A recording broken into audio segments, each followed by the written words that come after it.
Michael, I think you are up next. Thank you, Mayor and council members. Again, there are a number of moving parts here. We essentially have the sub-area plan, which is the plan that actually sets what's going to happen in this area, and the vision that we had, the public involvement, we had public meetings, a public survey, a lot of input, and a clear plan that came out of that.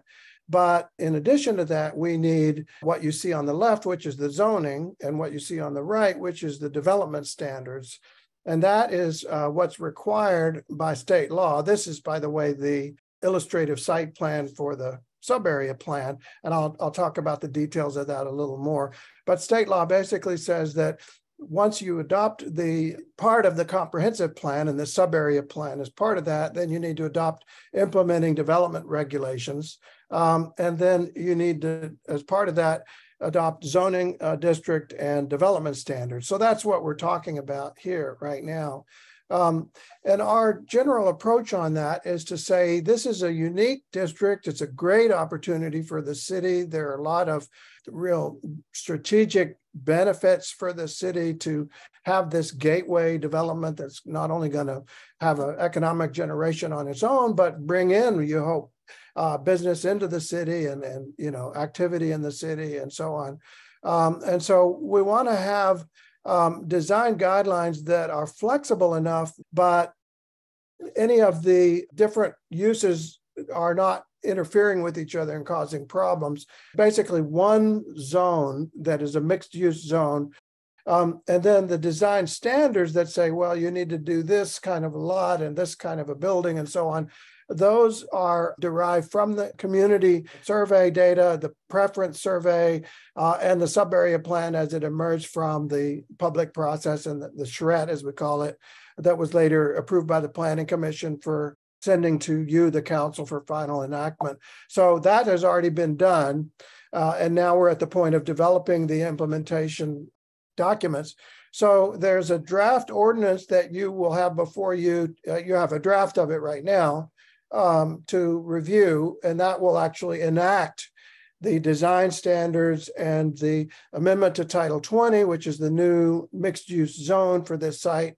And then there's an additional smaller piece, which is an amendment to Title 17, and that's just in the subdivision section that says this is a separate area with somewhat different subdivision provisions.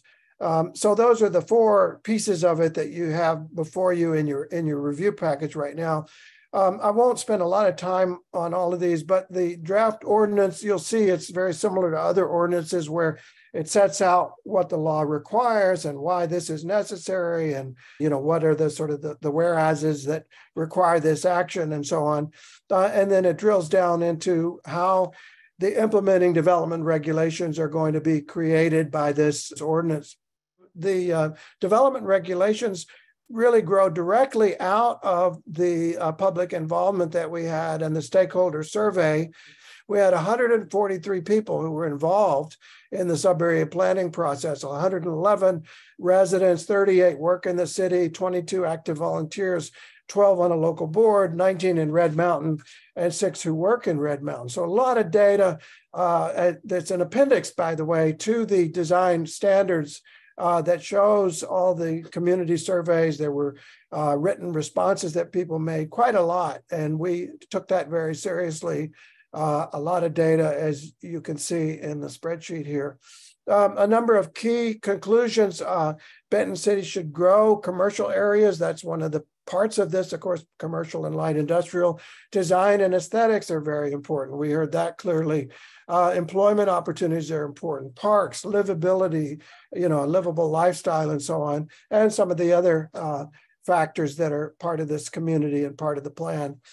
And then we also had a visual preference survey. Some of you were involved in that, I know, where we had 12 different pairs of images of different kinds of development and asked people to evaluate those.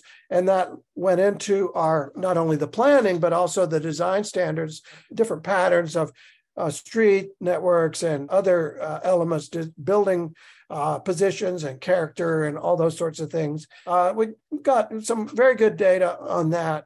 And then we were able to compile those and see where the clear preferences were, where there were maybe not so clear preferences, it was more ambiguous, and maybe we should allow both options and so on. So that's what is included in the design standards draft. And I'll run through this fairly quickly. And again, you have time, I think, to review that before it comes before you again.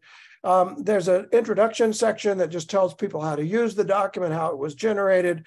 There's a street and rights of way section, of blocks and lots, how those are configured, building orientations and forms, then landscape signage and utilities. And then finally, building design guidelines. And these are mostly, again, guidelines and recommendations. There aren't hard and fast rules, except there are some things that are prohibited in the guidelines, but mostly they're preferred or discouraged alternatives in the design guidelines. And I'll show you some examples of that.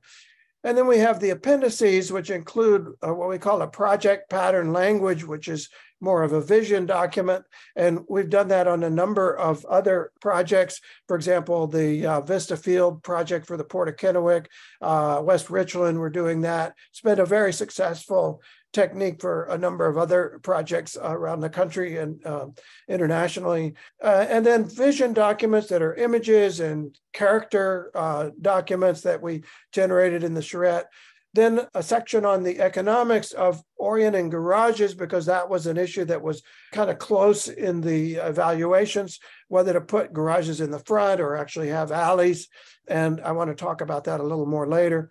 And then finally, the complete survey data is included.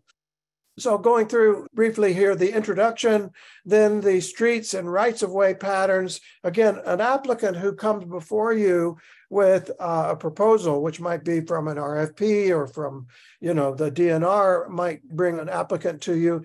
They don't have to follow this plan exactly, but they need to respond to the ideas behind this plan and essentially the configuration, the logic of this plan, and explain why, if indeed they're departing from it. So there are street patterns, street configurations. There's sections of streets that are generated here from the main street you see as it changes, and there's a median in it. Then the local streets, if there are alleys, they have their own little section there.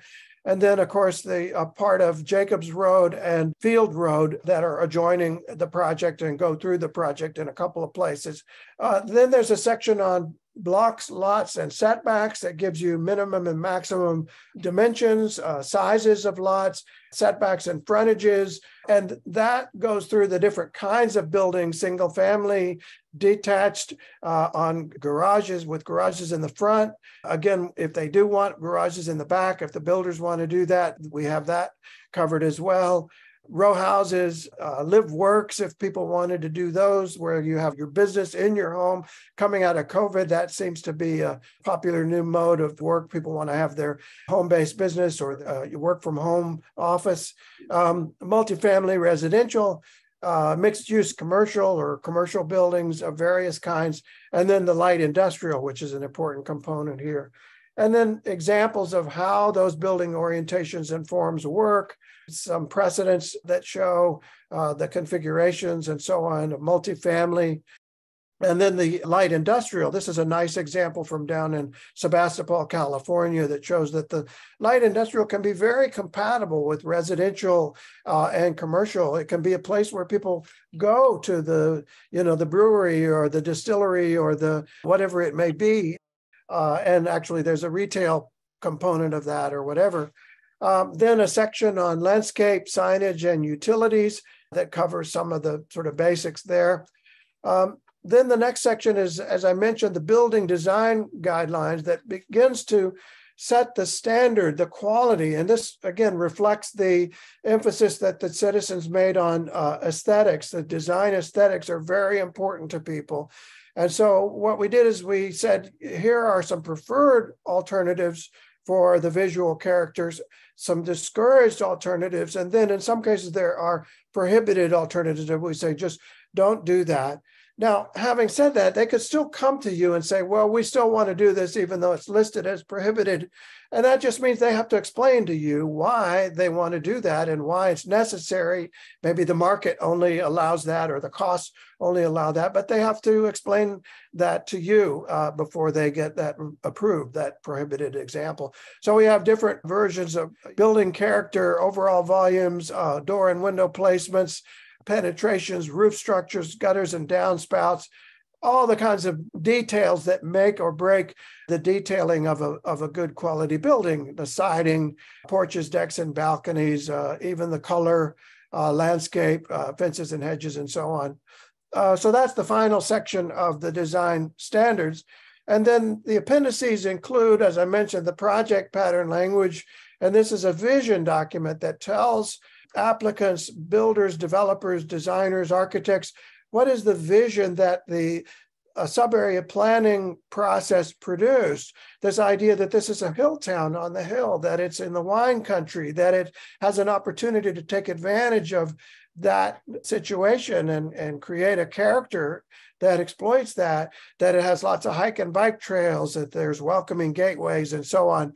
All these kinds of aspirational things that they're not hard and fast rules, but they communicate the vision that people want to achieve, that is part of the goals and part of the things that certainly an applicant who comes to you with responding to a request for proposal might want to address some of these issues and say why they are going to be a good applicant, a good developer for this site. Then there's the vision documents. As I said, these are straight out of the Charette report. Some of the aesthetic characteristics, the colors, the materials, the forms that, again, are not hard and fast rules. They're just more the part of the vision. Some of the ideas for the buildings that they could cluster around open space and be quite livable and appealing, desirable places, stepping down the hillside and so on, clustering around public spaces. Perhaps there's we would like to see a great hotel up at the top. We've made a special spot for that. Then again, the light industrial that has a very nice, appealing characteristic that's not a bad neighbor, a very good neighbor, in fact. Precedent imagery, again, this idea that this is a hill town in the wine country. We don't want this to be, put quotes on it and be some sort of imitation of, say, Tuscany, but there is a feeling that we want to suggest that is very much that kind of hill town in the wine country feeling. So we have some vision imagery about that.